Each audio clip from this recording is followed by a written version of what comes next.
Gak ada grup.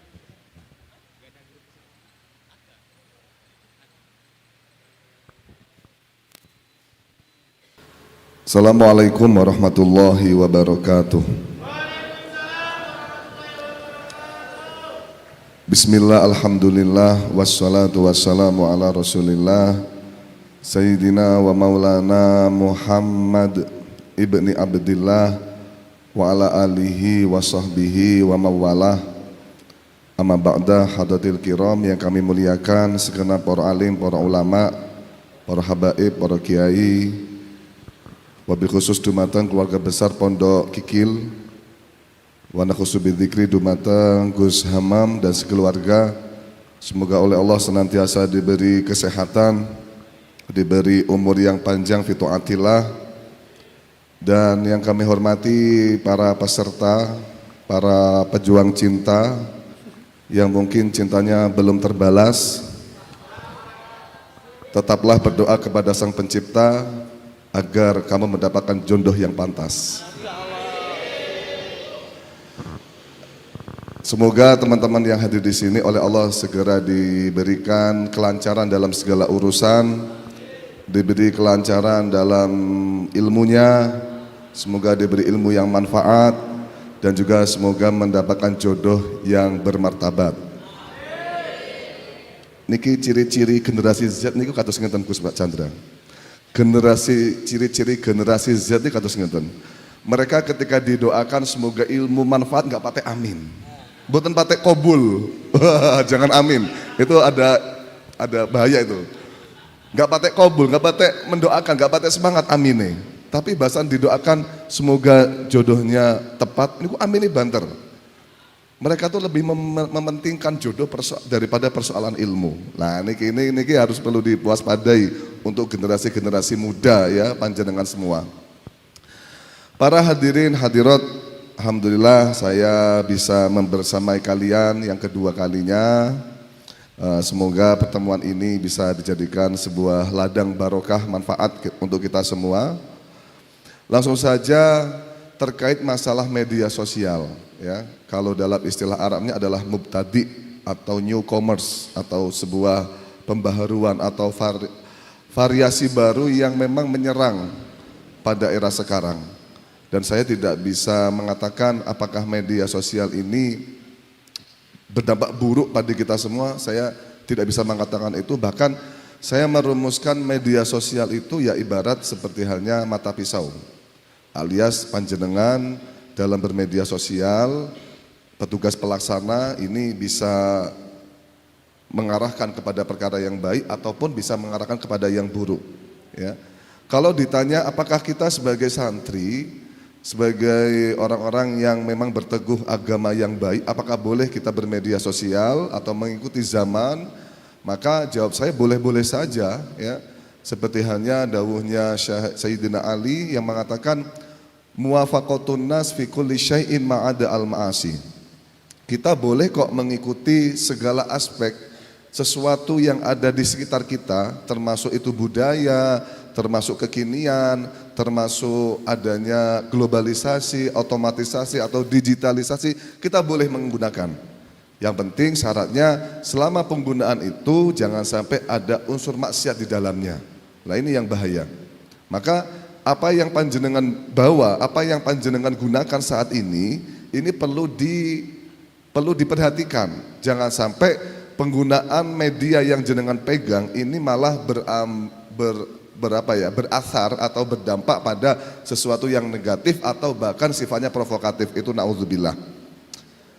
Maka untuk teman-teman yang bergiat di media sosial, termasuk saya sendiri juga bermedia sosial, saya pun punya TikTok, saya pun punya Instagram, punya Twitter, ya, punya Facebook, ya. Artinya mungkin saya akan membahas tentang perspektif dari kami, golongan kami, yakni golongan pesantren, mungkin ya, golongan dari saya sendiri.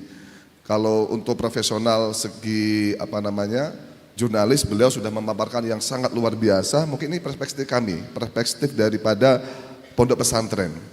Memang Gus Chandra, di pondok pesantren itu kami ketika dididik di sana, ketika dididik di pondok, kami oleh mbah yai kami, oleh kiai kami, ketika kamu selesai mondok atau selesai belajar di pondok, maka kamu ada kewajiban untuk mulang. Untuk mulang itu kalau bahasa di Lirboyo itu ngedebdampar, atau bahasa lain kamu harus bisa bermanfaat untuk orang lain, ya. Alias kalau kata Gus Chandra, yakni adalah kita berselancar di dakwah di dunia luar. Nah, kalau itu dikutip juga dalam sebuah ayat, liyungdziru qaumahum idza raja'u ilaihim la'allahum yahdharun. Ya, kita selain mengenyam keilmuan tentang permasalahan ilmu agama dan lain sebagainya, maka keilmuan ini ya, ini dianjurkan untuk liyungdziru qaumahum, untuk kita praktekkan ya, kita praktekkan ke masyarakat agar masyarakat tahu bagaimana status keilmuan yang kita dapatkan. Maka dalam hal ini bagi teman-teman santri ya, nanti di rumah ya, ini wajib, dakwah itu wajib karena itu sebuah amanah. Ilmu yang panjenengan dapat dari kiai itu adalah amanah. Maka ketika amanah itu tidak disampaikan kepada pihak yang bersangkutan ya, ini jelas jenengan bisa ditakutkan akan pada predikat khianat, naudzubillahi min dzalik. Ya. Dan dakwah, persoalan dakwah, ladang dakwah setiap santri itu berbeda-beda. Ada memang santri diberi sebuah kekhususiahan atau spesifikasi dia bisa jadi kiai. Tapi nggak mungkin semua orang jadi kiai. Nggak mungkin juga semua orang punya santri. Ya, ada kekhususian atau keistimewaan yang dia miliki. Atau mungkin ada memang dia diberi keistimewaan, dia bisa mengolah media seperti panjenengan semua. Maka gunakan media ini dengan cermat dan baik, ya. Jangan sampai media ini kita gunakan yang tidak ada rule, tidak ada aturannya. Ini jangan sampai semacam itu. Kita niatkan kita berdakwah kita terjun di media sosial tujuannya untuk dakwah, yang penting yang adalah ngestoaken dawuh masyayikh atau ngestoaken dawuh kiai. Yang mana kiai kalau dawuh-dawuh mesti kan disisipi ojo lali untuk tidak mengamalkan ilmunya. Maka salah satu penyakit, ini perspektif kami mawon perspektif kami mawon. Salah satu penyakit orang-orang yang memang terjun di dunia media sosial, ya, itu adalah keinginan dia dalam berdakwah di media sosial, pengen postingannya atau sesuatu yang dia posting itu pengen viral di halayak umum. Ya, jenengan posting pengen akeh like, jangan posting iki kok kira posting iki akeh like apa gak yo. Bisa nih mempertimbangkan. Kira-kira posting feed ini kira-kira banyak like atau enggak ya? Itu pasti jadi pertimbangan. Nah, ya, ini adalah salah satu penyakit orang-orang yang memang berselancar di media sosial. Ya, ini kadang mereka akan berbuat baik tapi takut berbuat baik ini tidak dipuji oleh orang lain. Ya. Padahal dalam konteks tasawuf, ini perspektif kula ngono nggih. Dalam konteks tasawuf ya, kita hubbu syuhrah itu pengen viral, pengen akeh like-nya, pengen akeh viewernya, itu termasuk minaria, min jumlati riya. Ya. Jenengan ketika posting sesuatu kok pengen viral, pengen akeh like, itu termasuk riya. Ya, padahal nyuwun sewu, panjenengan di pondok pesantren sudah diajarkan awakmu iku nek berbuat sesuatu ojo sampai nunggu pamrih. Ya, ini namanya adalah pembelajaran ikhlas. Saya sudah menyampaikan dulu di Mojokerto tentang konsep ikhlas. Ya, panjenengan di pondok pesantren jadi ketua kamar, jadi ketua jamiah, jadi ketua blok atau apapun lah di pengurusan di pondok pesantren, tidak ada gaji, tidak ada bisyarah. Ya. Lah masa kalian nanti ketika terjun di media sosial arep berbuat baik nunggu kudu akeh viewere, arep berbuat baik kudu nunggu like-nya. Kira-kira iki akeh like apa gak yo? Nek gak engko wediku gak nek like, wis gak usah tak posting. Lah itu jangan nunggu pujian untuk berbuat baik. Ini adalah kebiasaan daripada orang-orang yang berselancar di media sosial. Nonton loh. Ya. Saya ada cerita. Bahkan ini permasalahan ikhlas ya, permasalahan ikhlas. Ya, ada alumni Lirboyo, dia sudah punya karir sukses di Jakarta. Ya, bahkan dia itu di Jakarta sering diundang untuk acara-acara pengajian. Ya, didatangi sama dia. Tapi lama-kelamaan dia itu risih dengan pola yang dia hadapi saat itu. Pola yang dia hadapi saat itu adalah di Jakarta itu sedikit-sedikit semua dikomersilkan. Toko pengajian, teko tahlil tok wae lo, ikut diamplopi. Ya, bukan ngisi tahlil, tapi teko tahlil itu loh, itu diamplopi. Ya, belum lagi apalagi ngisi pengajian, itu serba diamplopi. Akhirnya dia memberikan sebuah keputusan kelanjutan, iki nek aku nok kene terus, iki bisa merusak jiwa saya. Bisa merusak mental saya. Saya di Lirboyo, saya di Lirboyo 9 tahun diajarkan untuk ikhlas dalam berdakwah. Untuk ikhlas dalam ngaji. Ya. Lah aku nek umpama dipancing terus, ini sifat watak manusia. Sifat watak manusia itu gampang terpengaruh, ngoten lho. Ya, selayaknya Nabi Adam dipengaruhi oleh istrinya, Siti Hawa dan lain sebagainya. Karena memang jenenge an-nafsu tamilu ila rohah, ya. Nafsu itu condongnya kepada perkara-perkara yang enak. Seperti jenengan ya, nek disuruh milih, ya itu tadi dulu ya, disuruh milih HP atau buku, milihnya mana? HP, ya. Tempe atau ayam? Ayam, itu nafsu niku nafsu. Milih rondo atau perawan? Oh, nafsu. Oh, kali-kali. Nah, ini adalah sebuah nafsu semacam itu, gampang terpengaruh kepada perkara-perkara yang enak. Lah, teman saya alumni Lirboyo tersebut itu dihadapkan dengan kondisi yang memang menantang mental dia. Mental dia bergejolak. Iki nek aku tak turuti terus nok Jakarta, aku yo akhirnya apa? Kualitas pembelajaran keikhlasan saya selama ini di Lirboyo hilang.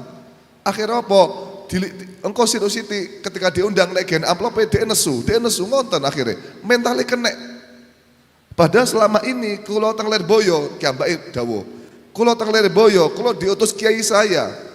Saya diutus kiai saya untuk bersihkan sampah, untuk usung-usung. Saya tidak ada pamrih sama sekali. Aku kok ben oleh sangung koma saya enggak, ben oleh mangan ora. Beliau tulus dengan membantu dia, membantu masyayikh. Lah ini ketika dibiarkan akhirnya dia akan merusak mental dia. Akhirnya karir dia di Jakarta dia tinggalkan, dia pindah ke kota asalnya yakni Sidoarjo. Ya ini adalah sebuah kisah yang mungkin unik lah ya. Artinya umpama ndelok materi, kalau lihat materi memang menggiurkan. Membayangkan di Jakarta itu ya apa-apa diuangkan, apa-apa dikomersilkan. Jadi imam sholat jamaah 5 waktu, ya sehari bisa 1 juta, ya belum lagi nanti dia jadi khotib, bisa jadi bahkan yang sewu teman saya itu ngimami Ramadan di Masjid Jakarta 30 hari itu beliau yang sewu dibisyarohi sekitar 15 juta, ya terus dari mana bentuk keikhlasan dia? Padahal didawuhi sama masyayikh, ya. Bahkan beberapa kiai-kiai mengatakan ulaikal ladzina ishtarawud dhalalata bil huda. Ulaikal ladzina ishtarawul hayatad dunya bil akhirah. Banyak orang-orang yang menjual akhirah dengan duniawiya saja. Lah ini yang perlu diperhatikan oleh para santri. Maka kedepannya ketika kalian mau berbuat baik, enggak usah nunggu pengen viral dulu saja. Saya teringat dawuh Ami Husain, Pak D saya. Sebarkan kebaikan, kemanfaatan untuk orang lain sebanyak mungkin. Karena kita tidak tahu mana yang akan diambil oleh orang lain. Bahkan mana manfaat yang akan menyelamatkan kita untuk menuju surganya Allah. Ya, yang penting ketika kalian dakwah, ya, gak usah piye-piye, gak usah nunggu iki kira-kira akeh lagi, gak usah. Sementing akeh dhisik wae. Ya, pasti di antara postingan itu pasti ada peminatnya masing-masing. Ya. Bahkan termasuk kalian dakwah tidak hanya di media sosial, dakwah jadi kiai, jadi penceramah, jadi tukang ngaji juga sama. Kebiasaan santri itu minder dhisik. Kira-kira elek apa gak ya ceramahku, kira-kira ngajiku api apa gak. Nah, ini yang perlu diperhatikan. Saya mendapatkan pembelajaran ini dari orang tua saya. Buya Kafabih itu selalu memberikan sounding kepada saya bahwasanya Ahmad, standarisasi menjadi seorang pemimpin itu adalah orang-orang yang bertakwa. Wa ja'alna lil muttaqina imama. Orang-orang yang menjadi pemimpin adalah orang-orang yang hatinya sudah dekat dengan Allah. Dalam hal ini yang pantas untuk menjadi pemimpin di masyarakat adalah seorang santri. Karena santri dari awal dia sudah didekatkan dirinya dengan kepada Allah. Jamaah rutin, istighosah dan lain sebagainya. Nah, kalau seorang santri ini mereka tidak mau terjun dalam urusan akhirat, lalu siapa lagi yang akan mengisi? Ya, contoh jenengan ditawari, yai, jenengan namanya sinten? Mas Anwar.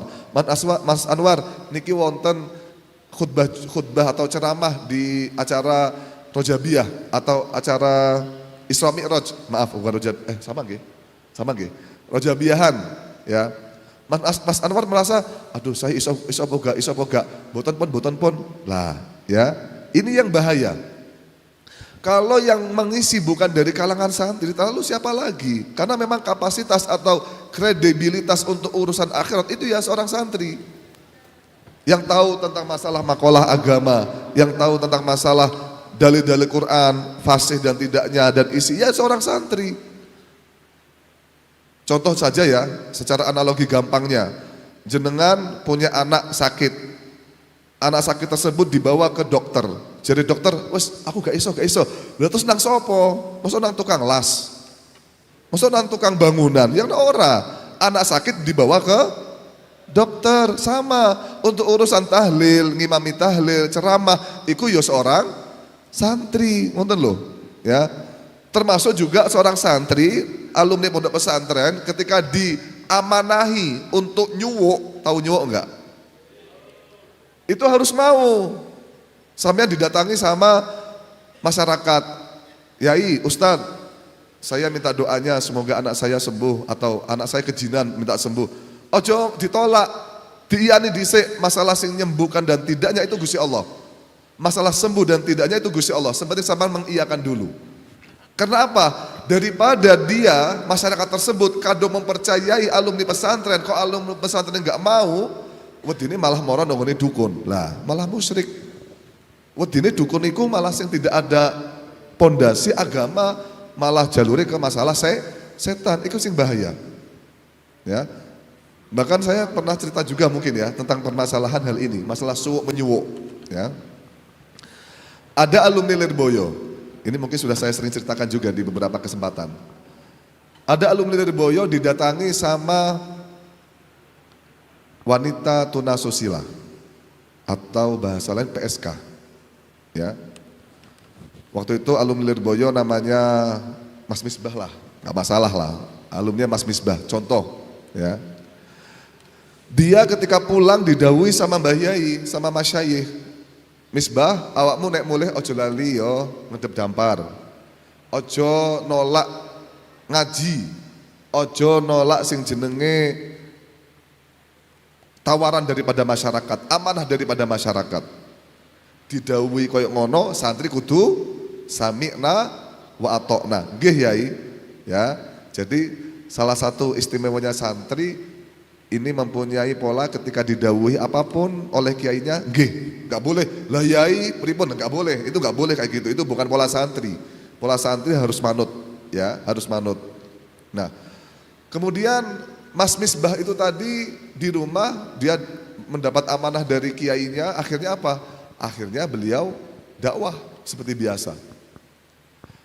Di beberapa bulan setelahnya ada tamu, seorang wanita cantik yaitu tadi PSK. Sebut saja namanya Mawar. Ya. Siapa? Mawar apa Melati enaknya? Ya Mawar aja lah ya. Mbak Mawar itu sowan kepada Pak Mas Misbah. Ustadz, assalamualaikum. Waalaikumsalam. Monggo. Gimana? Ya saya sepindah silaturahmi kaping kalih. Saya di sini mau meminta doa Pak Misbah, Ustadz Misbah. Doa apa gimana? Saya minta doa dan amalan semoga saya ini cepat laris jadi nih. Kaget, cepat laris, maksudnya piye? Nggih, saya jujur saja saya ini dari golongan wanita-wanita pekerja malam. Akhir-akhir ini gak patek anek pelanggan Pak Ustadz. Gak patek akeh pelanggan, iki piye carane nyuwun ijazah? Akhirnya jarene Pak Misbah iki bingung, aduh iki kok malah ndungone sing ngene. Sajane ndungone piye? Didungone mosok didungone laris? Ya. Mosok didungone laris? Wis Mbak muga-muga laris kowe ya enggak mungkin. Ya ana alal maasi jenenge iki. Ta'awanu alal ismi wal udwan jenenge. Ya. Akhirnya kata beliau teringat, wis pokoknya kudu aja enek wong beliau teringat dawuh masyayikh. Ketika ada orang meminta doa jangan sampai ditolak. Ya. Akhirnya ya beliau mendoakan semoga Mbak Mawar ini dapat hidayah gitu aja. Dengan bahasa Arab, kan gak paham mereka. Terus Robbana Atina, dawuh sapu jagat. Didoakan semacam itu. Pulang, Mbak Mawar seminggu kemudian balik lagi, sebulan kemudian balik lagi. Bawa bawaan kepada Ustadz Misbah tersebut. Akhirnya Ustadz Misbah tersebut kaget loh, Mbak Mawar datang lagi. Iya Pak Ustadz, saya bawakan ini Pak Ustadz, oleh-oleh dari kampung saya. Loh, kenapa jangan repot-repot? Iya Pak Ustadz, saya mau mengucapkan terima kasih atas doa Pak Ustadz, saya jadi laris. Saya jadi laris jadi ini. Astagfirullahaladzim. Lah ini loh, ya. Akhirnya piye yo pangkat ditompo, didongakne maneh ben amrih wong iki iso dadi apike. Nah, ini adalah fenomena yang ada di sekitar kita, terutama para santri. Alias ngestoaken dawuh masyayikh terkait masalah dakwah itu hukumnya wajib. Ya, hukumnya wajib. Bahkan kalau bisa panjenengan meskipun nanti di rumah jangan menanggalkan status santri panjenengan. Saya setengah setuju tadi dawuh beliau. Artinya kok panjenengan mendedikasikan untuk tidak mau belajar lagi, nggak mau atau berhenti belajar, terus mending ora usah urip. Ya.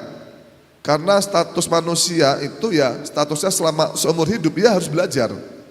Sama panjenengan ketika nanti di rumah jangan sampai istilahnya jenengan wis mandek belajar tidak, selamanya terus sampai nanti akhir. Idza mata thalibul ilmi mata syahidan. Luar biasa itu. Ketika kita meninggal dalam keadaan thalibul ilmi, mencari ilmu, ya, panjenengan di rumah juga masih mendedikasikan aku jek belajar, aku jek jadi santri, maka ketika jenengan meninggal, maka dalam keadaan husnul khotimah, syahidan. Ya. Oh ya, terkait masalah husnul khotimah, ini juga banyak di pegiat-pegiat media sosial yang mungkin saya sampai budrek melihatnya, ya. Tadi beliau membahas tentang masalah penulisan literasi. Di media sosial niku kata komen-komen semoga husnul khotimah pakai KH. Niku kata banyak juri-juri komen niku mengatakan maaf Mbak, maaf Kak, yang benar pakai H, yang benar pakai ini. Sebenarnya yang benar pakai apa, Gus Chandra? Husnul khotimah niku pakainya apa? Bahasa Arab atau bahasa Indonesia? husnul khotimah pakai H, terus pakai KH. Husnul khotimah. Kalau KH husnul itu boleh atau mboten? Berbeda makna. Maknanya apa? Maknanya berubah. Karena kalau penulisan KBBI kan husnul. Pakai H nggih? Pakai H. Oh, maksudnya gini, wonten napa mboten husnul khotimah bermakna jelek? Betul wonten nggih? Kalau secara bahasa Indonesia. Nggih. Kalau bahasa Arab nggih katosnya betul wonten. Iya, panjenengan. Nggih. Kalau sampai searching. Karena apa? Orang luar itu menganggap bahwasanya husnul khotimah pakai KH itu bermakna jelek.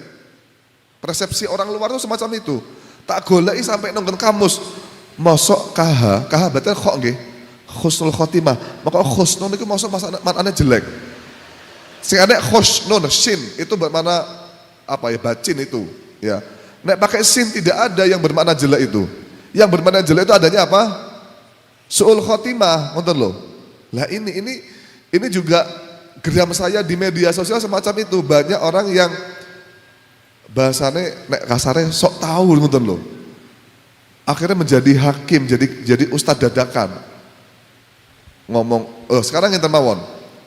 Dulu nama saya niku Ahmad, dulu di ejaan KBBI sempat ACH. Nggih. Wonten AKH. Nggih. Sakniki AH nggih, damel AH. Sekarang hak ya, hak. Hak niku pakainya kadang juga ada hak niku pakai ACH. Artinya wal khulfu lafdziyun ngoten lho maksud itu. Jadi dalam masalah pengejaan niku selama tujuannya yaitu ya menurut saya nggak masalah, ngoten loh. Mungkin ini juga harus edukasi kepada teman-teman santri. Jangan sampai jenengan juga ikut-ikutan, ngoten loh, ikut-ikutan terkait permasalahan ini, jenengan juga ikut-ikutan, oh itu salah itu bermana jelek, ini nggak boleh. Kalau husnul khotimah yang diniati itu ya itu nggak masalah, pakai KH atau H itu nggak masalah, ngoten loh. Ya, kayak zuhur barang, zuhur dulu luhur, dulu zuhur, sekarang nopo? DH. DH, dulu pernah DZ nggih. Lah, artinya ketetapan itu beda-beda ngoten loh, berubah-berubah ngoten loh. Jadi kalau pakai KH pun nggak masalah, mungkin pakai yang dulu, ejaan yang dulu mungkin. Ya, artinya jangan langsung disalahkan. Nah, ini adalah PR bagi panjenengan. Maka juga PR bagi panjenengan sebagai pegiat dakwah media sosial. Menurut kami media sosial itu adalah ajang untuk menyebarkan manfaat, ya. Panjenengan sebarkan manfaat sebanyak mungkin. Tapi kalau seandainya panjenengan itu tidak bisa menyebarkan manfaat atau tidak bisa memberikan manfaat kepada orang lain, ya minimal istifadah. Istifadah itu adalah mengambil kemanfaatan dari media sosial. Ya. Jadi ketika panjenengan tidak bisa memberikan manfaat, maka minimal kalian mengambil manfaat dari media sosial. Seperti apa? Seperti mungkin aku cek durung iso koyok nggone aisnu, cek durung iso nganu. Ya sampean berarti sampean cek durung wayahe, berarti sampean wayahe apa? Jukuk quote dulu dari beberapa kiai-kiai atau beberapa media sosial. Ada quote iki dijukuk, di screenshot, ditulis. Lah itu kalau kita belum bisa memberikan manfaat, minimal jadilah orang yang mengambil manfaat. Nah, seperti hanya quote-quote yang banyak sekarang di media sosial itu ya.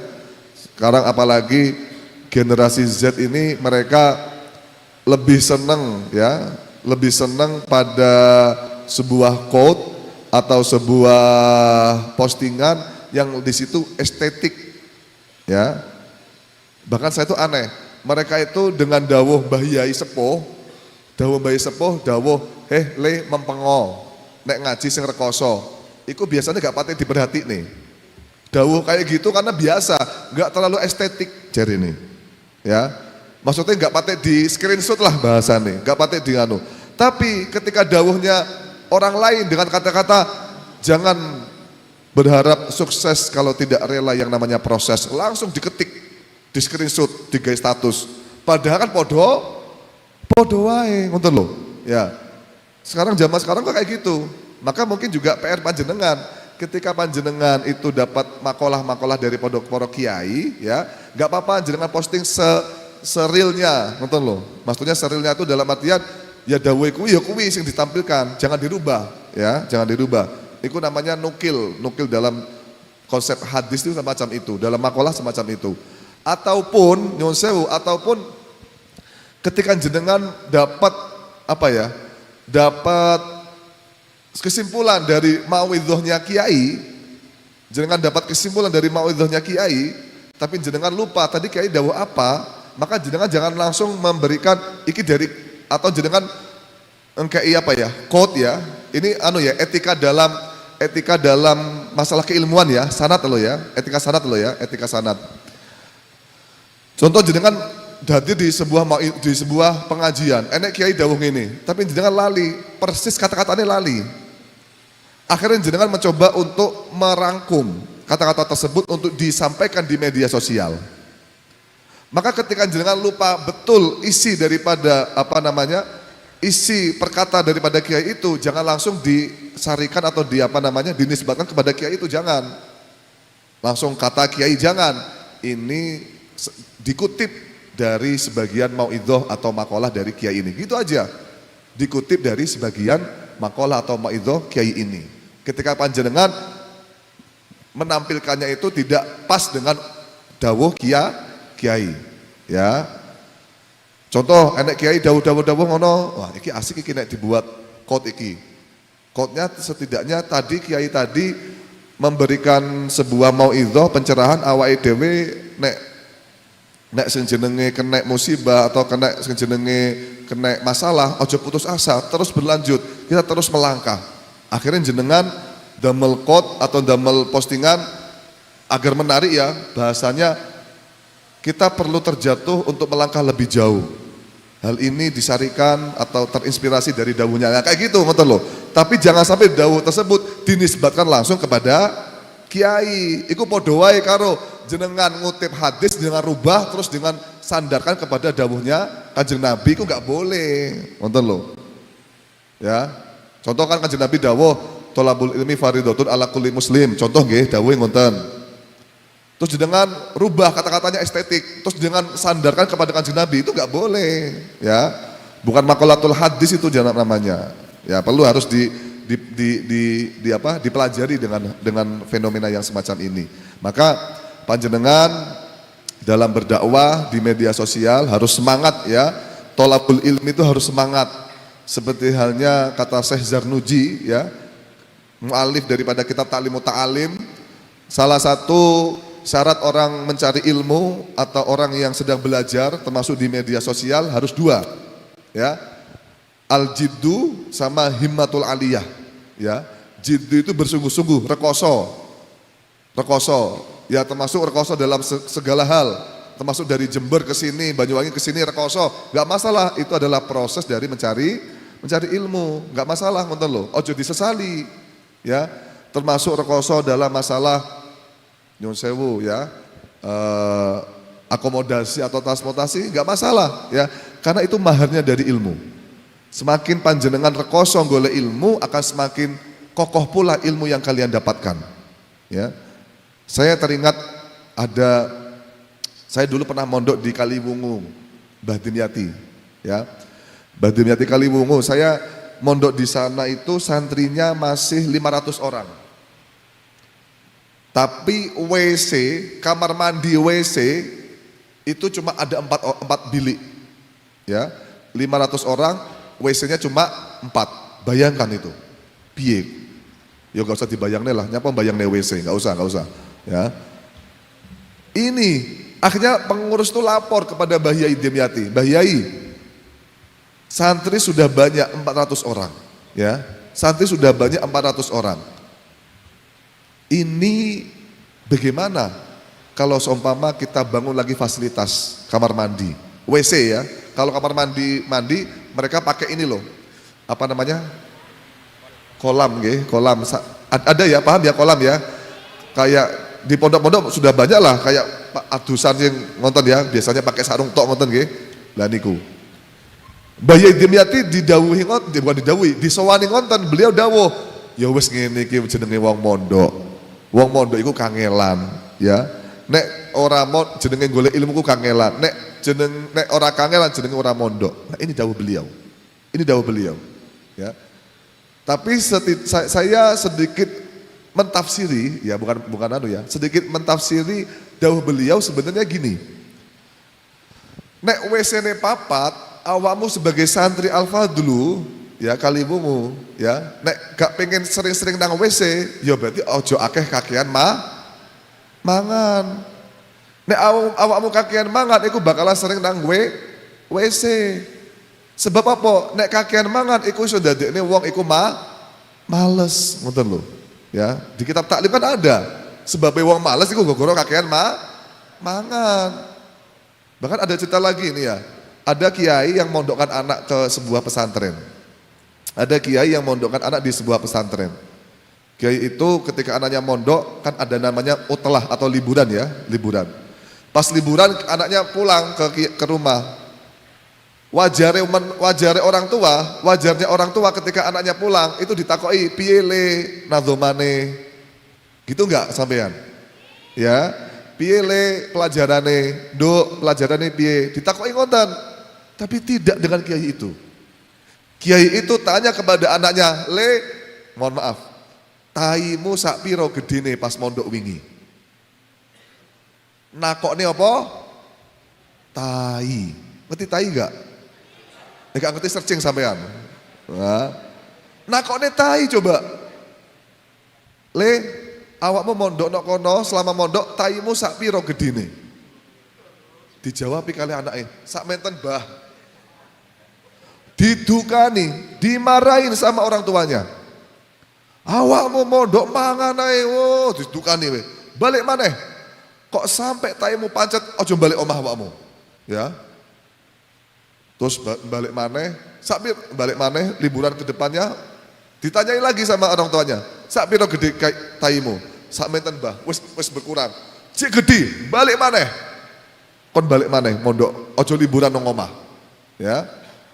Bahasan beberapa kali, terakhir taimu sakpiro le sak menten Mbah. Oh, wis berarti wis awakmu gak akan mangan. Berarti awakmu tenanan nek mondok. Lah ngene niku. Ini ada fenomena cerita nonton semacam itu ya. Jadi pada dasarnya memang seorang santri harus dalam mencari ilmu harus mempunyai konsep harus berani untuk atau rela untuk bersungguh-sungguh, rekoso ya. Termasuk dalam menuntut ilmu. Kita ngaji nih ya, kita menuntut ilmu ya, ilmu media. Jenengan jauh-jauh dari manapun penjuru daerah ya, itu adalah sebuah upaya panjenengan sungguh-sungguh dalam mencari ilmu. Insya Allah ilmu yang kalian dapatkan di sini akan hasil ya. Al-ajru biqadri ta'ab lo ya. Jadi ganjaran itu sesuai dengan kesulitan yang kamu hadapi. Belum lagi nanti masalah khidmah. Oh, nah masalah khidmah itu luas itu. Ya. Kadang awake dhewe nek istilah khidmah itu berarti tanpa pamrih. Khidmah itu kalau dalam apalagi tadi napa? Apa namanya? Salam apa? Salam khidmah, salam militan. Nah kita membicarakan masalah khidmah, NU itu adalah nomor 1 dalam masalah khidmah. Ya, NU itu khidmahnya nomor 1 luar biasa. Bayangkan rapat apapun, acara apapun, itu gak enek sing jenenge grenjel-grenjel itu gak enek. Ya, NU itu mengusung tema infiru khifafa wa thiqala wa jahidu bi amwalikum wa anfusikum fi sabilillah. Justru malah seumpama sampeyan tekono acara kok niate sesuatu itu ora bedone karo wong munafik. Lau kana aradun qariba wa safaron qasidan lattabauka walakin ba'udat alaihi musyaqqa. Wong munafik ku mbiyen gelem perang nek dikai embel-embel. Ya, nek sampeyan kok khidmah kok ada embel-embelnya, tujuan khidmah belajar kok ada embel-embelnya, itu gak ada bedane kambek ceritane wong munafik ku mau. Wong munafik iku ya gelem jihad fisabilillah ketika ada embel-embelnya. Nek kono enek ghanimah, enek jajahan, enek apa jarahan harta yang banyak, di embel-embel akhirnya gelem berangkat perang. Ya. Maka kalian jangan jadi mental-mental semacam itu. Jenenge khidmah itu nek bahasa Arabnya ithar. Ithar itu mendahulukan orang lain daripada dia sendiri. Ya. Wa yu'thiruna ala anfusihim walau kana bihim khososoh. Seperti hanya kisahnya sahabat Ansor dan sahabat Muhajirin. Ya, gimana mengorbankannya sahabat Ansor terhadap sahabat Muhajirin, yang mana beliau sahabat Ansor rela untuk memberikan tempatnya kepada sahabat Muhajirin meskipun dianya nggak dapat tempat. Itu namanya khidmah. Khidmah itu ya rekoso, bersusah payah, nonton loh. Hasilnya apa? Barokah. Ya, al-khidmah al barokatu bil khidmah. Ya, maka ketika salam sampean atau apa istilah? Apa itu? Jargonnya salam khidmah yaitu harus mengetahui esensi khidmah itu semacam itu, ngoten lho. Ya. Kok sampean khidmah itu gak patek rekoso, berarti durung patek manfaat. Saya ada dawuh mengutip dari makalahnya Kanjeng Nabi, maka na aktsaruhum fi'lan kana aktsaruhum naf'a. Ya, sapa wonge sing dalam aktivitasnya kok semakin banyak, dia semakin rekoso dalam berkhidmah, berarti tandanya dia semakin manfaat. Kok dalam berkhidmah dia nggak patek rekoso, kok enak-enakan, berarti nggak patek manfaat. Ya, sama titeni ya, sama titeni. Dalam masalah khidmah, kok panjenengan iku dalam berkhidmah kok sama rekoso, wis pontang-panting dan sebagainya, duitnya metuakan dan sebagainya, oh tandane berarti sampeyan manfaat. Tapi nek sampeyan kok gak patek rekoso dalam berkhidmah, kok khidmah je enak-enakan, bahkan sampeyan mengambil keuntungan daripada khidmah, iku tandane ora manfaat, malah bahaya iku. Nah, ini adalah termasuk proses dalam mencari ilmu, belajar harus ada jiddu, bersungguh-sungguh. Jangan sampai panjenengan sebagai seorang pegiat ilmu tidak mau jiddu, tapi pengennya oleh barokahe. Saiki santri saiki koyo ngono. Santri saiki iku ya mereka itu wis gak usah mempeng-mempeng, gak usah rekoso engko lak oleh-oleh barokah dhewe. Lah iki sing salah, ya. Mereka lebih mengadakan barokah saja tapi tidak mau bersungguh-sungguh, gak mau usaha dhisik. Al barokatu la tajidu illa bil jiddi. Barokah itu tidak ditemukan kecuali dengan cara bersungguh-sungguh dulu, ngoten lho. Ya, ini mental santri zaman saiki kayak ngono. Mereka lebih mengadakan barokah tapi gak mau rekoso dhisik. Iki sing bahaya. Ya, sampean usahakan. Dan yang kedua kata Syekh Zarnuji dalam kitab Taklim harus mempunyai himmatul aliyah. Himmatul aliyah itu cita-cita yang tinggi. Sampean iku dalam belajar ini saya harus punya cita-cita yang tinggi, saya harus mempunyai cita-cita yang kuat ya. Contoh sampean belajar media sosial, apa keinginan kalian? Keinginan saya adalah membahagiakan masyayikh. Ikut menyebarkan Nahdlatul Ulama, menyebarkan Islam ya. Harus punya cita-cita yang tinggi. Sebab apa? Sebab Allah itu akan menilai kalian tergantung niate. Kok niatnya sama separuh, ya berarti ya Gusti Allah akan ngekei sama ya separuh iku mau. Innama yuqonas ala qadri niyatihim. Manusia itu akan diberi oleh Allah sesuai niate. Gusti Allah ku lebih seneng terhadap seseorang yang mempunyai jiwa kompetisi yang tinggi daripada tidak. Contoh, Gusti Allah ngerti, wah cah A iki niate dhuwur, cah B niate gak baik dhuwur. Gusti Allah seneng sing niate A. Ya. Sebab apa? Innallaha yuhibbu ma'aliyal umuri wa ahsanaha wa asyrafaha. Gusti Allah iku luwih seneng perkara sing luwih apik. Ya. Kaya dene sampean kon milih Alphard apa Innova milih apa? Nah, kaya ngono, Gusti Allah padha. Ya. Nek kon milih apik apa luwih apik milihe luwih apik. Milih semangat tinggi atau semangat biasa, milih semangat yang tinggi. Ngoten lho. Ya. Jadi dalam artian harus kalian upgrade niat belajar kalian ya. Sampai sajane berselancar di media sosial ini tujuannya untuk apa? Ya, sampean apa ya? Sampean terapkan niat kalian supaya kalian ini menjadi pribadi yang semangat belajar lagi di media sosial. Soalnya apa? Nek ora enek niat sing dhuwur, sampean males. Arab teko pembelajaran atau nanti kedepannya ada pembelajaran sama Gus Chandra, nanti males nek gak niat sing dhuwur. Nonton loh, ya. Jadi itu adalah perspektif dari kami terkait permasalahan berdakwah khususnya di bidang media sosial. Mungkin itu saja dari kami. Nanti akan lanjut di sesi selanjutnya. Assalamualaikum warahmatullahi wabarakatuh.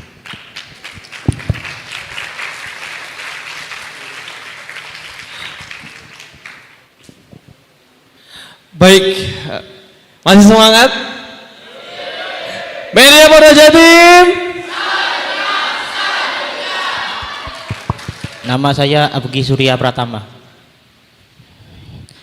dari Regional Probolinggo Raya, Pondok RH1 Pesantren Zainul Hasan Genggong. Pertanyaan yang pertama saya ingin sampaikan kepada Gus Ahmad Kaffa. Sebenarnya saya sudah lama ingin bertanya ke beliau. Beberapa kesempatan beliau datang ke Genggong, tapi saya tidak hadir karena saya waktu itu sudah kuliah dan beliau hadirnya di acara MTS kala itu.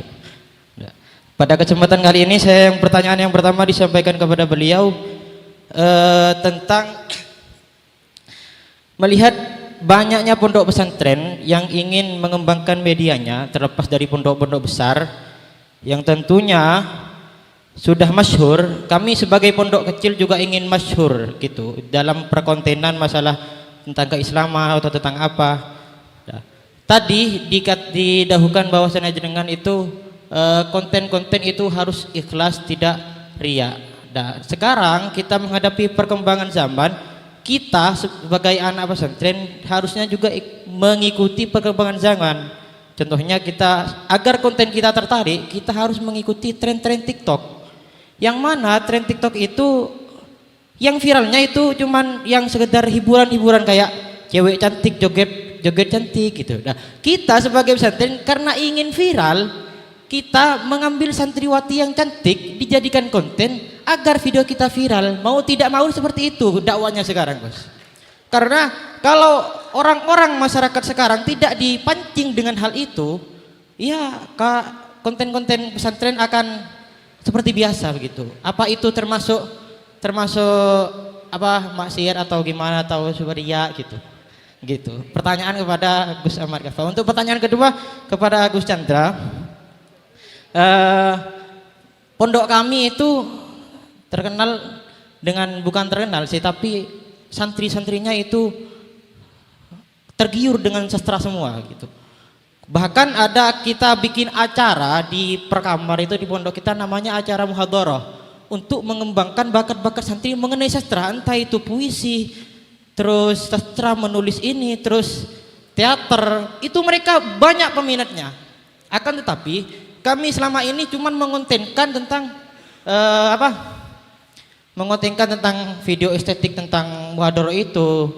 Apakah ada akses yang lain untuk menyebarluaskan konten kita mengenai sastra itu? Makanya di Genggong itu banyak sekali pondok yang sengenang sastra. Kalau jenengan berkesempatan wajib pergi ke Genggong untuk melihat sastra Genggong.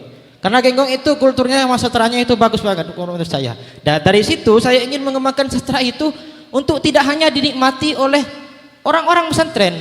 Karena orang-orang pesantren pun kalau sudah alumni ya pasti ngeleng, mesti bahkan dinikmati oleh nasional begitu. Karena sastra ini menurut saya adalah budaya yang harus dijaga dengan baik gitu. Begitu saja dari saya. Kurang lebihnya mohon maaf. Assalamualaikum warahmatullahi wabarakatuh.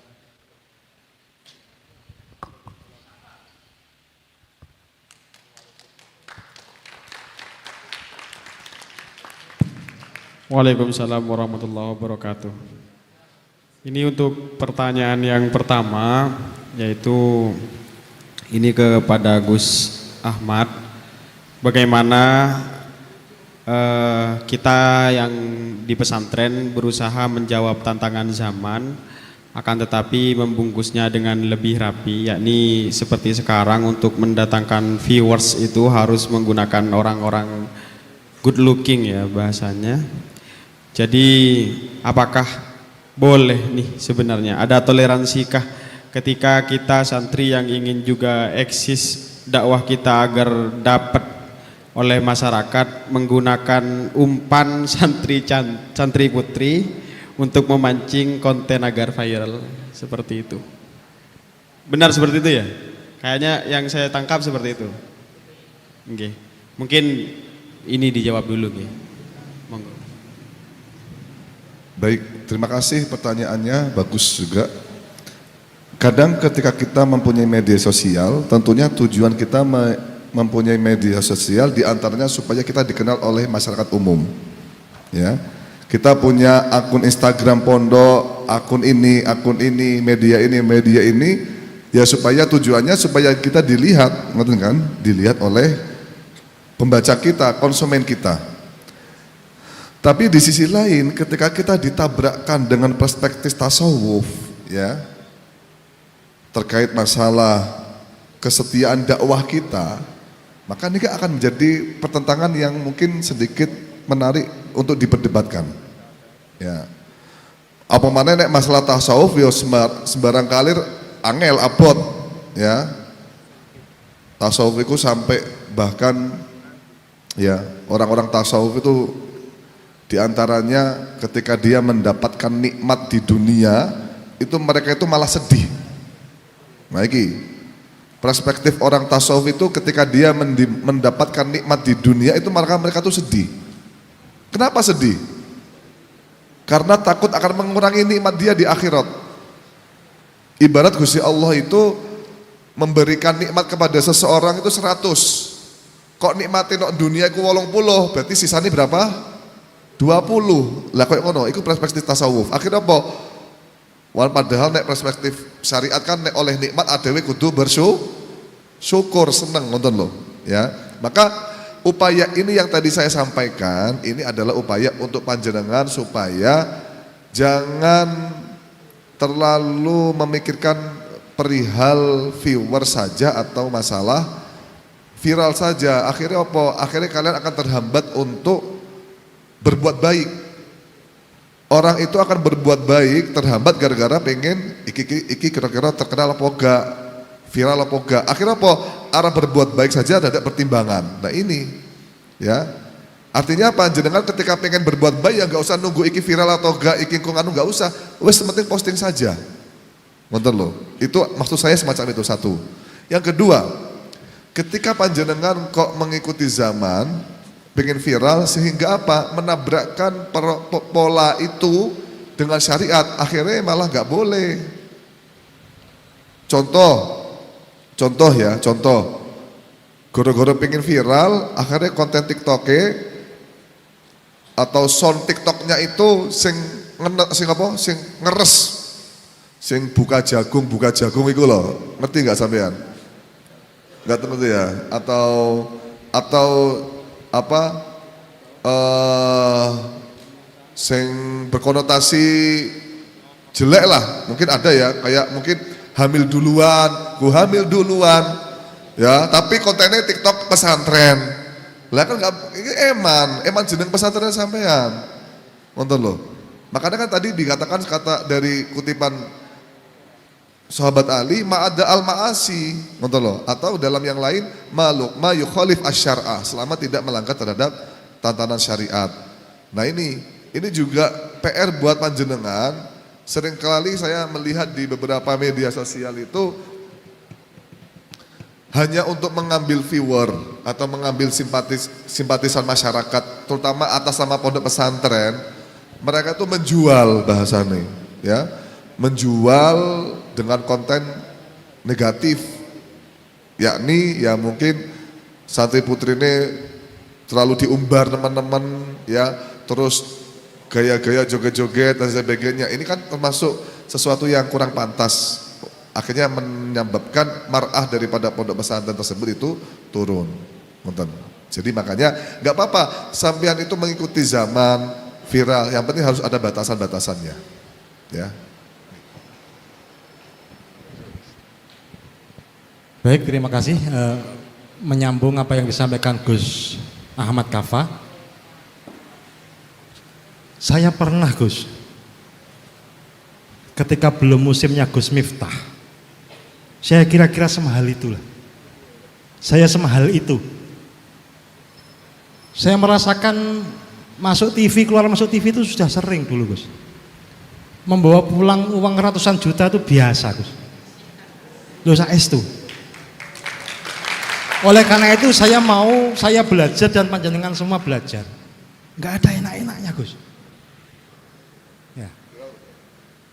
Untuk urusan duit beres, ya. Untuk urusan popularitas beres. Tapi untuk persoalan yang elementer saja, arep udut bingung udut nang ndi gitu ya. Iki maksudnya kode nang panitia kok gak ono sing ngudus ya arek-arek iki. Ngono. Larangan ya. Ya nggih.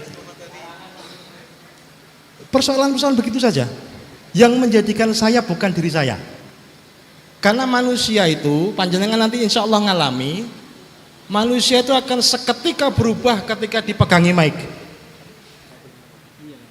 Jangan percaya saya orang baik, karena saya dikasih mic, maka saya ngomong yang baik-baik. Ya, apalagi dengan omongan baik saya diundang, maka saya akan terus ngomong baik. Ya, supaya apa? Supaya terus diundang. Pertama.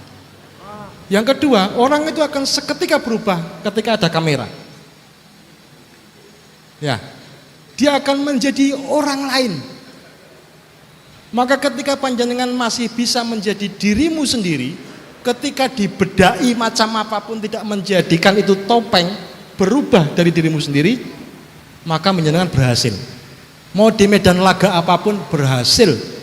Tidak dijajah oleh teknologi, oleh kemajuan zaman, oleh perubahan atau apapun itu namanya. Tadi pilihannya, terus pun di Gus ini ada TikTok, kita harus joget-joget, harus menyuguhkan orang-orang yang good looking.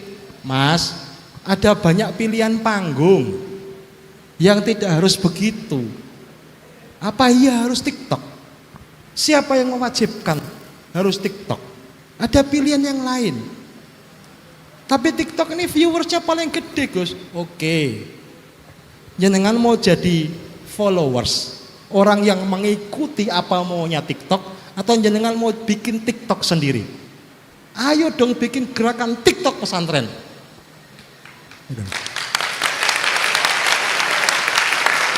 Kalau bisa mengumpulkan 620 pesantren bikin media pondok Jawa Timur, mengapa tidak bisa bikin 620 akun TikTok dan mari kita kepung TikTok. Gerakan santri, gerakan alumni, gerakan keluarga. Nggak perlu minta orang lain ngeklik, kita gerakkan orang-orang kita sendiri. Klik, viewersnya jutaan mas. Tiap-tiap pemilu suara pesantren itu diperebutkan. Lah kalau cuma urusan TikTok ya gampang banget nek sampean gelem bersatu. Gelem khidmah, gelem militan, ayo praktekkan. Ya, gerakkan itu. Kalau perlu nyuwun dawuh saya yai menika wonten gerakan TikTok pesantren yai. Nggih. Nyuwun panjenengan dalem kersa rikala ngaos dawuhaken dumateng santri, dumateng alumni, dumateng keluarga santri ngeklik TikTok menika. Gerakan TikTok pesantren. Maka dengan cepat kita akan bikin tren baru bahwa yang namanya TikTok bukan hanya soal joget-joget, soal good looking, tapi merupakan gerakan. Ya, itu bisa kok. Kenapa nggak bisa? Tinggal kemauan kita mau khidmah, mau militan, atau itu sekedar jargon belaka. Ya. Tambahnya begitu Gus. Dan memang benar, kita tuh bisa berubah ketika berhadapan dengan duit. Itu benar Ustaz. Ya. Saya kayak kalau mau populer saya lanjutkan. Saya dulu ketika bertwitter retweetnya bisa ribuan gara-gara hashtag Fatwa Rindu. Fatwa Rindu. Dan seketika saya hentikan. Sekarang kalau orang ngundang berharap saya ngomong-ngomong cita-cita gitu saya nggak mau lagi. Kenapa? Ya itu bikin populer banyak godaannya.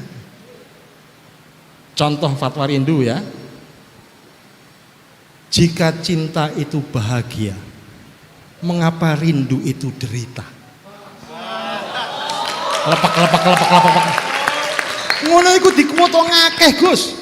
Dikuwoto ngakeh dan tantangan populer tuh menegangkan.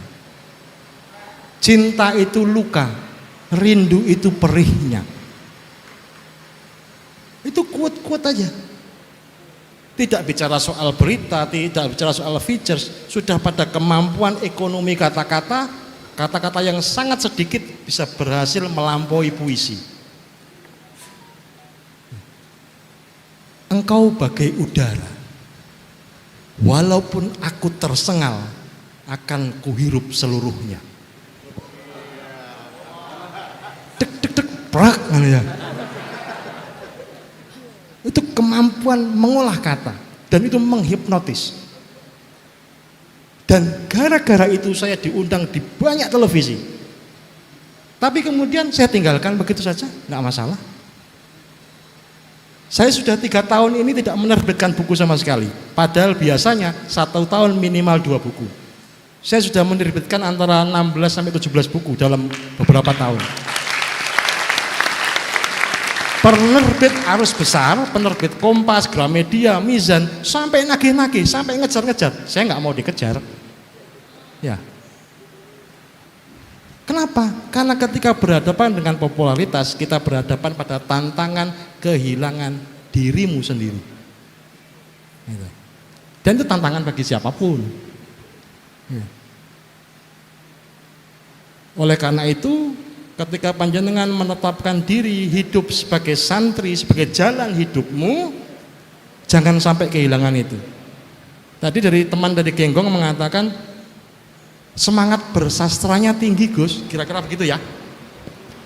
Yang saya ingat dari pesan Kiai Zawawi Imron, penyair dari Madura, celurit emas itu, bahwa santri itu berasal dari kata Sansekerta, yaitu sastri. Sastri itu orang yang bergelut dengan sastra. Jadi kalau santri tidak bersastra, itu layak dipertanyakan ulang makna kehadirannya di pondok.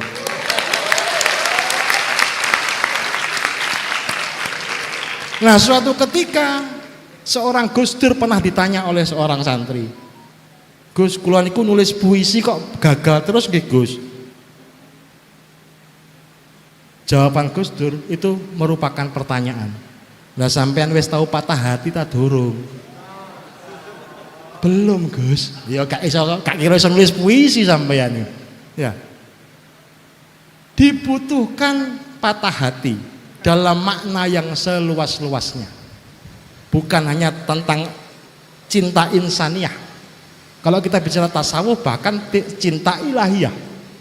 Seorang Jalaluddin Rumi, kita sangka Jalaluddin Rumi itu menulis syair yang sedemikian indah hubungan dia dengan Tuhan, ilahiyah. Tapi pada sangkaan berikutnya ternyata karena dia ditinggalkan oleh kekasihnya yaitu gurunya sendiri, Syams Tabriz. Ya. Tabrizi meninggalkan dia patah hati. Dari peristiwa patah hatinya itulah melahirkan puisi demi puisi demi puisi. Kalau sampean nggak pernah patah hati, gak iso rek sampean nulis sastra itu. Nah.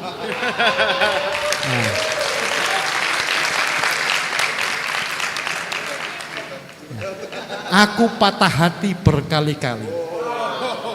Namun aku tidak pernah menyerah dan tidak pernah berhenti. Puisi itu selalu tentang kamu. Karena engkaulah sesungguhnya hakikat rindu. Assalamualaikum warahmatullahi wabarakatuh. Baik, karena waktu sudah menunjukkan jam setengah 12, satu pertanyaan untuk Putri, monggo.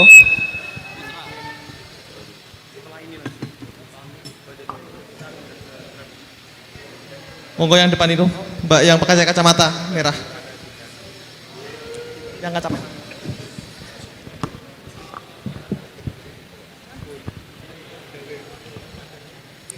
Assalamualaikum warahmatullahi wabarakatuh. Perkenalkan, saya Azki dari Pondok Subul Huda, Madiun.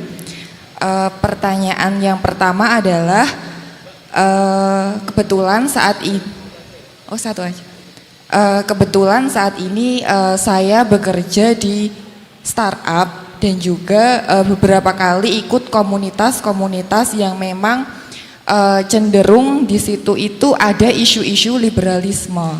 Nah, konten-konten pesantren saat ini menurut saya itu sudah sangat progresif, artinya banyak sekali pondok-pondok pesantren yang dia mengeluarkan konten-konten yang bisa diterima oleh umat semacam ubudiyah dan sebagainya.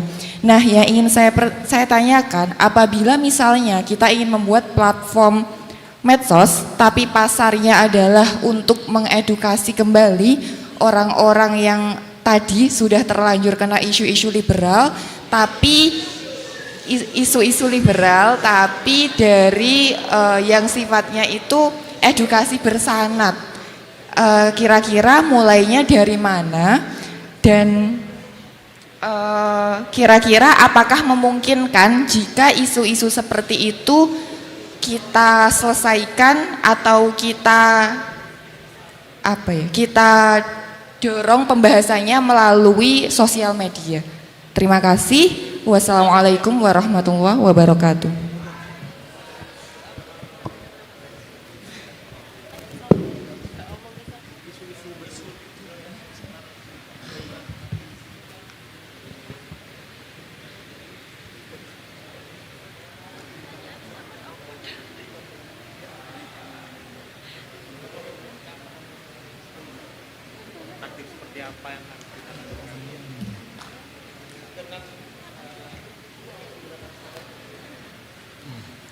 Bagaimana pesantren menghadapi tantangan zaman gitu ya?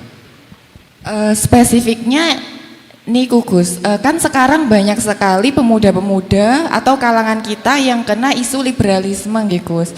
Nah, sedangkan counter banyak sekali media-media yang menyampaikan seperti itu, semua harus berdasarkan logika dan fakta gitu.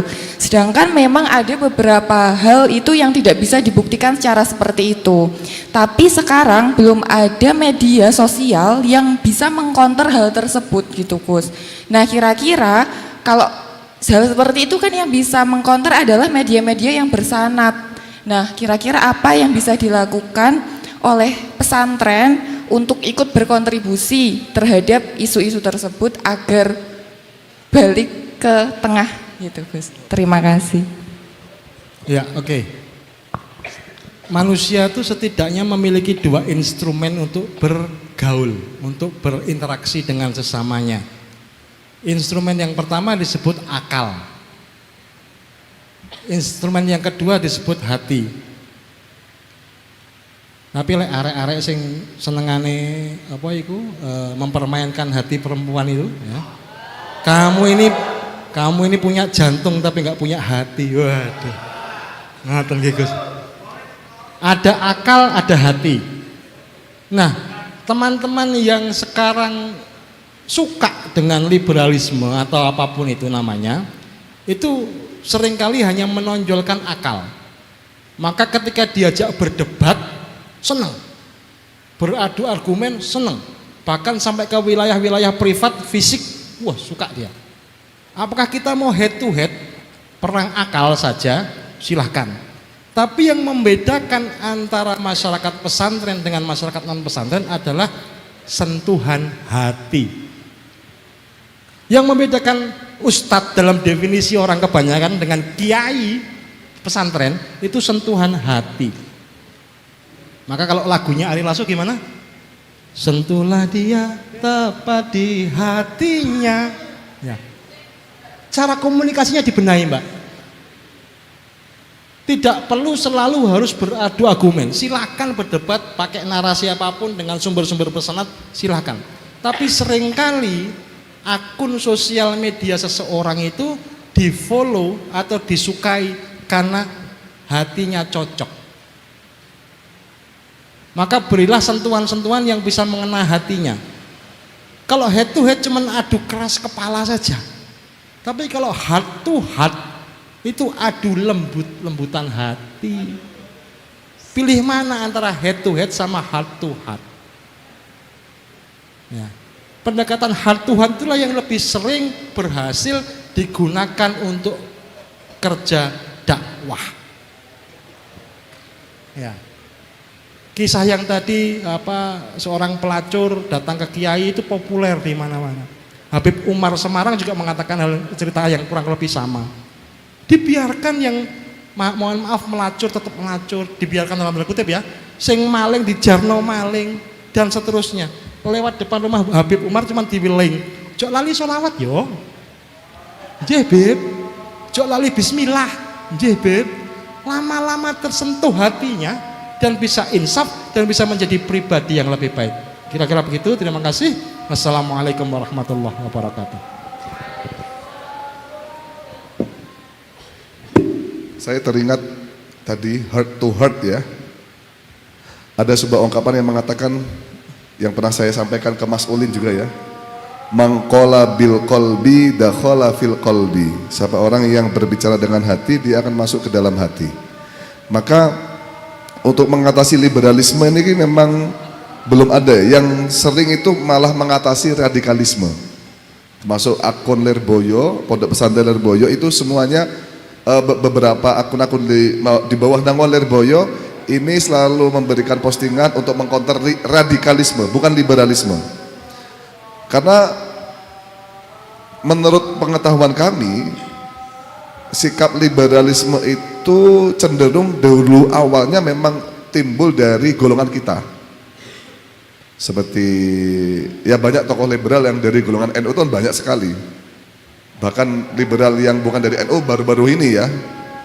Karena mungkin salah satu dampaknya karena kecerdasan mereka. Kecerdasan mereka nggak mau monoton pada satu pembelajaran, mereka pengen lebih luas lagi. Termasuk tokoh liberalisme itu Pak D saya, Husain Muhammad. Itu tokoh liberal dulu juga pernah memondok di Lirboyo. Setelah mondok di Lirboyo, kuliah di PT IKI, lalu lanjut ke Mesir, ya. Pulang-pulang jadi liberal. Saya kalau dibesari sama umi saya, ibu saya, Ahmad, gak apa-apa diskusi karo Ami Husain, ya. Tapi syaratnya ojo dimasukne ati, ya. Mau gari nesu. Termasuk kemarin terakhir beliau ketika saya sama Ami Husain itu berdiskusi masalah pernikahan.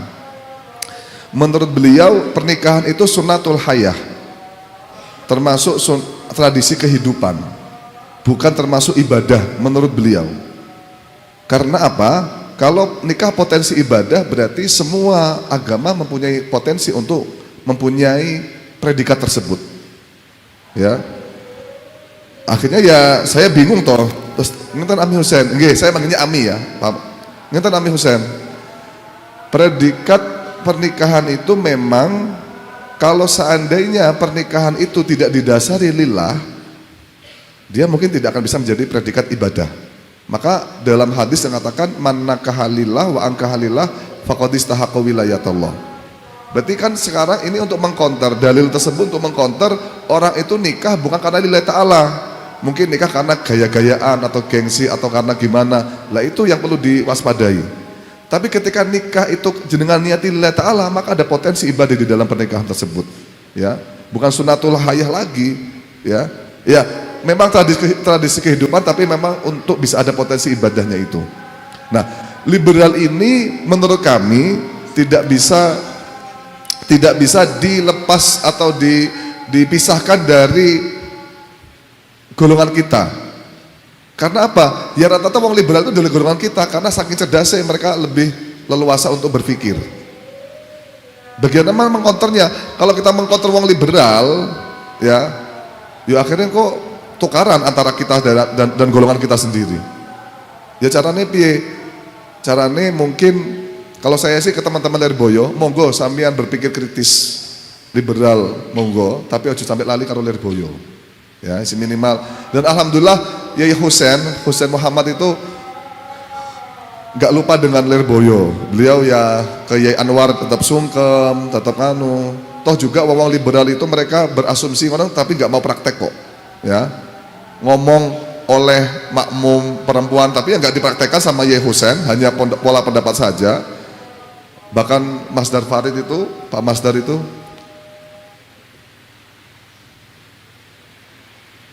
Pak Mas Dar Farid itu mengatakan, siapa nih? Boleh haji di luar bulan haji. Ya mau kalau mau melakukan, ya itu kan pola-pola liberal itu. Ya plural lah ya, keluar dari konteks agama. Maka kalau panjenengan itu mau mengkonter semacam itu, membuat fenomena pengkonteran bagi paham-paham liberal itu tidak masalah, tapi nanti dampaknya akan gelut dewe-dewe, ya. Gelut dewe-dewe, ya makanya kita darul mafasid muqaddamun al jabil masolih. Jadi kita lebih menghindari dari perpecahan daripada kita menggaungkan kemaslahatan di mana-mana. Intinya daripada nanti pecah, mending gak usah teman-teman. Ya. Baik, terima kasih teman-teman. Setelah ini kita langsung lanjut ya ke materi selanjutnya bersama Mas Syafiq Ali dengan Ustadz Ali Wafa. Jadi teman-teman kalau mau setelah ini mau istirahat bisa ke kamar mandi bisa mungkin 10 menit tapi langsung balik lagi. Nah, tapi sebelum talk show yang menarik ini ditutup, kami minta sedikit motivasi atau apa ya istilahnya ya, closing statement dari Gus Chandra Malik dan Gus Ahmad. Karena kami di sini haus akan secercah embun nih untuk memulai dakwah kembali di dunia yang dunia digital itu sangat amat berat sekali. Karena kita dulu pada waktu paper kan kompetitor sudah jelas, ada Detik, ada Kompas dan lain-lain sudah jelas di depan mata. Tapi kalau di dunia media sosial semua orang bisa berdakwah, semua orang bisa mendakwahkan apa yang menurut mereka benar. Jadi kami membutuhkan penguat kembali. Jadi kami minta tolong untuk Gus Chandra Malik dan Gus Ahmad memberikan closing statement untuk agar kami semangat berjuang kembali. Monggo.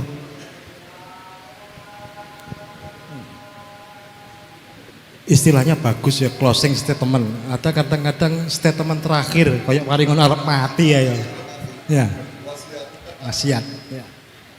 Ya, untuk teman-teman yang berkumpul pada siang hari ini, saya memberi closing statement yang kira-kira